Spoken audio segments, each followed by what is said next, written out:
O que eu também falei com esses irmãos, eu acho que é legal a gente conversar aqui. É muito complicado eu dizer para esses irmãos, é difícil falar da vida de um discípulo se você não sabe o que é um discípulo. O que é um discípulo de Jesus? O que é um discípulo de Jesus? Se alguém te perguntasse, cara, vocês falam tanto de discípulo, discipulado, mas o que é um discípulo de Jesus? Aí tu pode falar de forma assim, é um aluno, mas tá bom, me fala melhor sobre ele. Eu então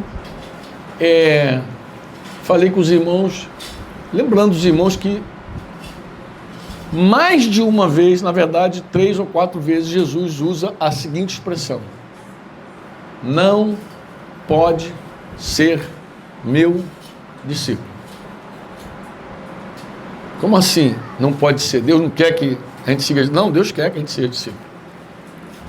Mas a Bíblia diz que Jesus coloca condições para segui-lo. Mas não é uma prova, não é um impedimento que ele coloca. Ele não coloca impedimento. Ele mostra os nossos impedimentos. Ele diz assim: se você não andar dessa forma, você não vai ser meu discípulo. Você não pode ser meu discípulo assim. Não é que ele coloca uma barreira e diz, tem que pular. Não, não é isso não. Ele está dizendo, se você não andar desse jeito, isso vai te impedir de me seguir. É você que vai ficar impedido de me seguir. Então não é uma prova, é uma dica de prova. Assim, você só passa se você andar por esse caminho. Imagina que você é um instrutor, eu trabalhei dando instrução para soldado, pelo menos uns 2 anos direto, ali, algumas turmas. E você dá instrução de tiro, dá instrução de marcha, dá instrução de tudo, né? E imagina que você é instrutor, você quer que um determinado militar saia bem naquilo que ele vai fazer, e você começa a dizer para ele, você precisa disso, disso, disso. Se você não fizer assim, você não passa. Então, eu não estou colocando impeditivo. Eu só estou explicando que se ele não fizer daquele jeito, ele não entra. Você não entra se você não passar desse jeito. Você vai entrar numa câmara de gás lacrimogêneo. O gás lacrimogêneo tem esse efeito assim, assim, assim. Se você não fizer o que eu vou te falar agora, você não passa. Então, eu não estou colocando impeditivo. Eu estou dizendo que se você não fizer, você não passa. E Jesus está dizendo, se você não andar assim, você não pode. Você não pode ser meu discípulo. E aí entrei com os irmãos num tema, na verdade um tema que eu há muitos anos tive acesso. Era um navio, existem 2 navios missionários hoje, eu acho que existem os 2 ainda. Um, eu creio que ainda está nas águas, chamado Logos, e o outro navio era Doulos. Já ouviram falar desses navios? Alguém já ouviu falar? Logos e Doulos. O Logos e o Doulos. O Logos eu vi até uma foto recente, falei isso no sábado, no domingo, não, falei ontem lá no sítio. E o irmão pegou uma foto e me mandou. Ele com a esposa em frente ao Logos. Então o Logos ainda deve estar por aí. É um navio missionário. Eu conheci um missionário lá em Colina, lá onde mora o Daniel, que era missionário desse navio.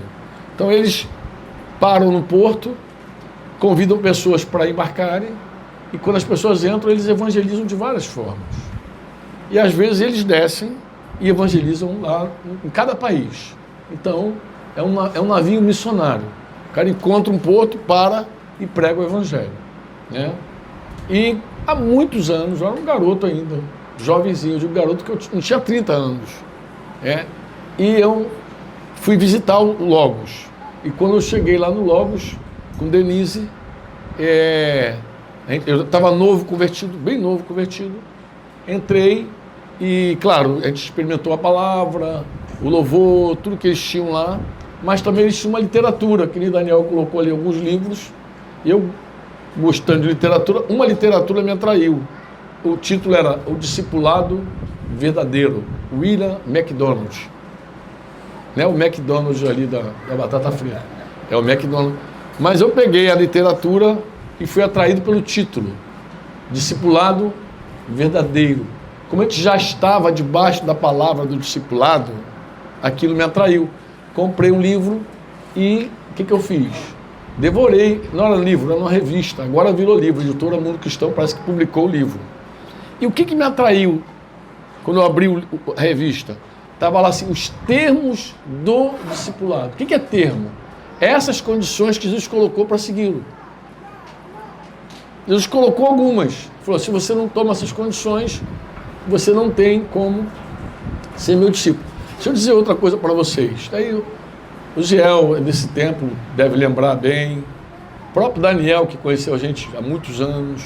Suzy. O que as pessoas... Vou fazer a pergunta melhor. O que nós tínhamos que atraía as pessoas até nós no início ali da década de 90, final da década de 80? O que fazia as pessoas virem a nós? O que levou um pastor chileno me convidar para ir para o Chile? Em 94. Na verdade, me convidou em 92, 93, só fui em 94. O que atraía essas pessoas? Não era música boa, porque, na verdade, a música na época eu tocava, Fonseca tocava, Marcão era o único músico bom que a gente tinha, era Marcão mesmo. Então ele tocava baixo, a gente inventava outras coisas. Fonseca às vezes ia para bateria, xaxá, tum-tum, xaxá, tum-tum, xaxá, tum-tum. Violão. A música, a gente era pereba na música. Hoje eu olho, por exemplo, os irmãos no sítio ouvindo uma música alto nível, meu Deus, como pessoa. Ali também, Jacarepaguá, como os irmãos cresceram na música, mas não tinha música. Pregação, não tinha pregação. Nunca fomos teólogos, expor palavra, eloquência, nunca. Mas, Franco, o que levava as pessoas a estar com vocês? As pessoas, e algumas já convertidas, em suas denominações, percebiam pelo Espírito que algo faltava, algo estava faltando. Que elas queriam crescer, desenvolver, e elas criam que precisavam ser discipuladas. Elas criam uma coisa chamada discipulado. Isso que atraía as pessoas a nós. Era uma palavra de fazer discípulos. Nós estamos aqui fazendo... Hoje está meio bagunçado o negócio, eu percebo isso. Tem um monte de gente entre nós hoje que curte a música, curte o sítio, curte não sei o quê, mas não sabe realmente a nossa proposta. Nós queremos fazer discípulos. Fazer discípulos. Hoje a igreja no Chile, lá tem vários lugares, cresceu, mas eu ando lá no meio das comunidades e vejo os irmãos desorientados, como dizem os chilenos, desubicados. Não sabe por que estão realmente ali.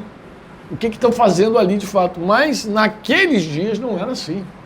Naqueles dias as pessoas sabiam que o que a gente tinha para oferecer era fazer discípulo. O que a gente está aqui? A gente está aqui para fazer discípulo.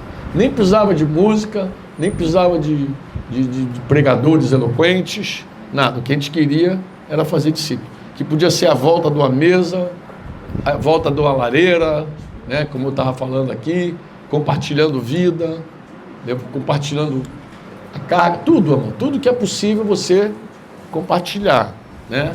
Só para você ter uma ideia, eu me recordo das primeiras vezes que eu fui ao Chile, por exemplo, era as casas que eu fiquei hospedado, tinha várias coisas que, como discípulo de Jesus, eu ficava inquieto. E, às vezes, o discipulado era mais arrumar a casa, do que ficar ouvindo pregação. Então, meu trabalho, às vezes, era ir à feira com o pastor para ensinar ele a arrumar coisas pequenas e dizer para ele, assim também é a tua vida.